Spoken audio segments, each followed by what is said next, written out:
You know, I've always been curious about that one pivotal moment when suddenly you feel like, oh, I'm a grown up now. Is it when we hit 18? Or move into our own place? Graduate? Or land that first job? But I mean, let's face it, even if you've ticked all those boxes, you might still feel like you're just playing dress up. Sure, many countries mark adulthood at 18, tossing us a bunch of newfound freedoms and perks. And yeah, different cultures have their own rates of passage. But is age really the gold standard for maturity? You know how they say our brains hit peak maturity at 25, but even then, personally, I felt like a kid navigating an adult world.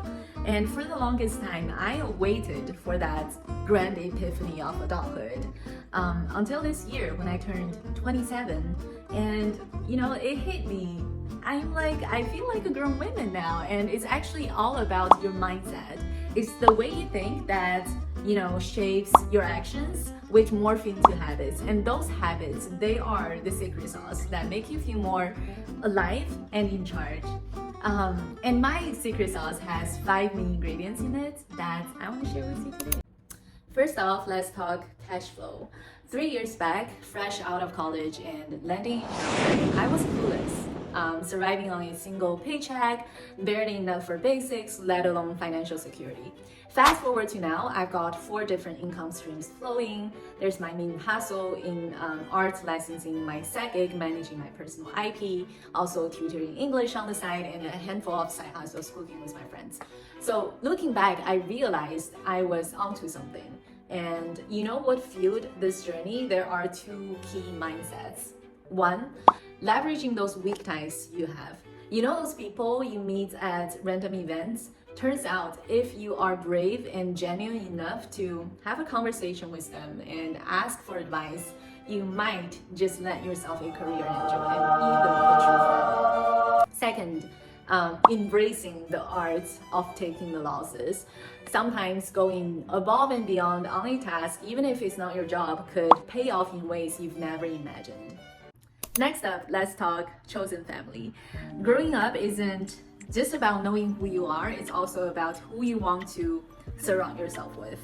I feel like I've reached a point in my life where I don't feel obligated to attend social events I'm not vibing with or make meaningless connections just to prove a point. Knowing myself better means I am more selective about who gets a piece of my time.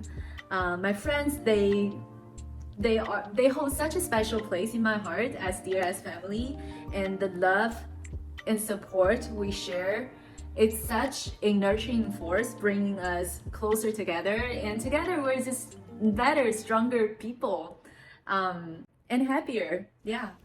Next, let's chat about owning your health and happiness.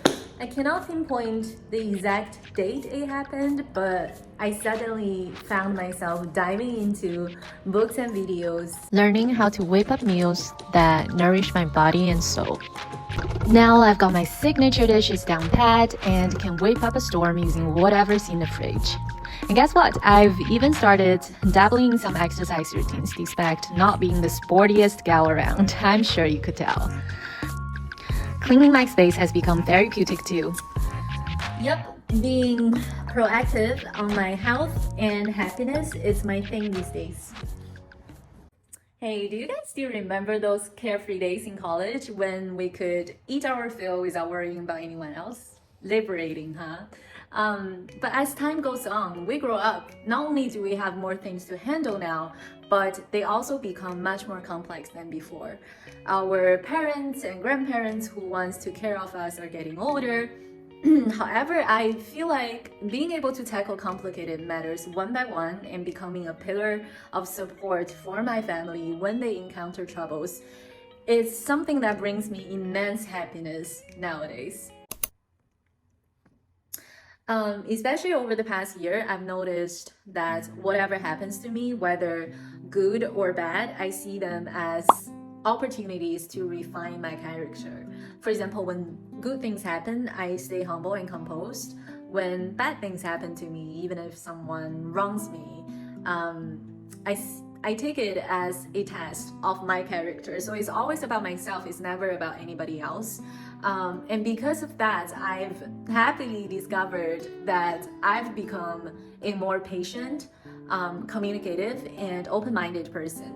And this energy has a subtle but significant influence on those around me as well, nurturing both myself and other people. It's like a gentle yet powerful force, just like water, almost like water. Be water, my friends. Anyways, let me know what's your secret sauce and what are some of your habits that make you feel more mature and in control. I'll see you next time. Bye.